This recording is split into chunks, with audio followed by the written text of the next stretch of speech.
Hello everyone and welcome to another coronavirus update with Dr. Liello and myself.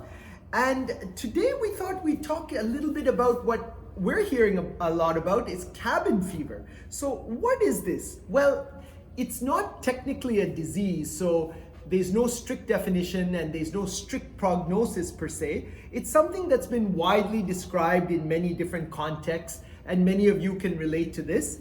And there's a cluster of symptoms that we see when people are forced or confined in a limited space for a long period of time. That might be in a vacation home or in a cottage or in a submarine or even somebody who's on an island for a long period of time.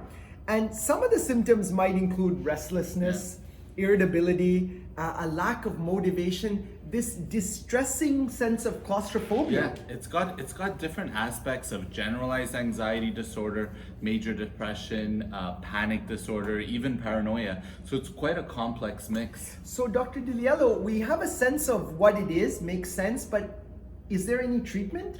Right, so there are many different ways of treating this. So first, it's important to establish a routine. So wake up at the same time every day, get dressed out of your PJs. It's important to kind of set the tone for the day. Have regular scheduled meal times and break times. And especially for cabin fever, you want to be able to take some time, go out and connect with nature.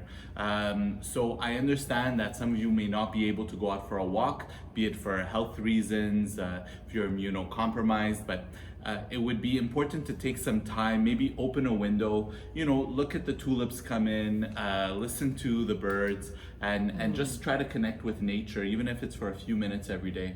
That's very important. And when Dr. Liello mentioned about not being able to go out for a walk, that reminded me of our athletic therapist Rose's video, which I highly recommend, a few video segments before this one, of how for those of you who are at home to do some exercise in a small area. It's going to be great for your emotional health.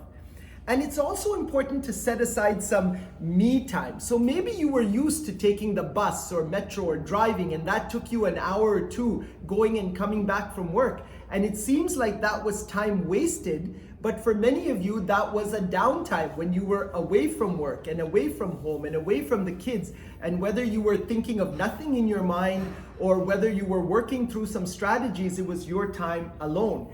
And now actually that time has kind of evaporated. So I think it's important to just recreate that strategy, even though you're working now from home or whatever that situation may be.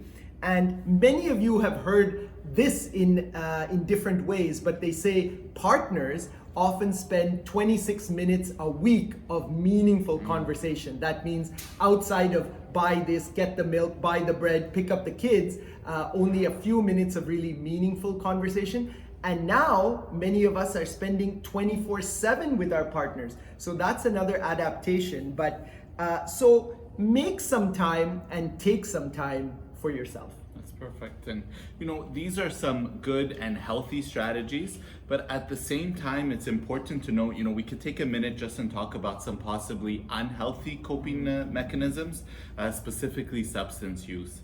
And you hear people joking on social media about quarantinis or coming out of this, pandemic, an alcoholic.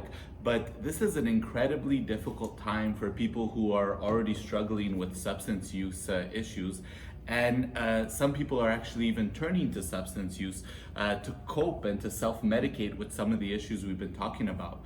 We know that stress tends to lead to addictive behaviors.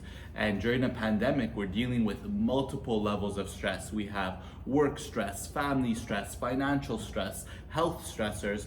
And so it's easy to turn to these things and it could be quite unhealthy. So true, Dr. Liello, and I would say half of the calls we're getting with respect to emotional health are from patients that never had anxiety or depression before.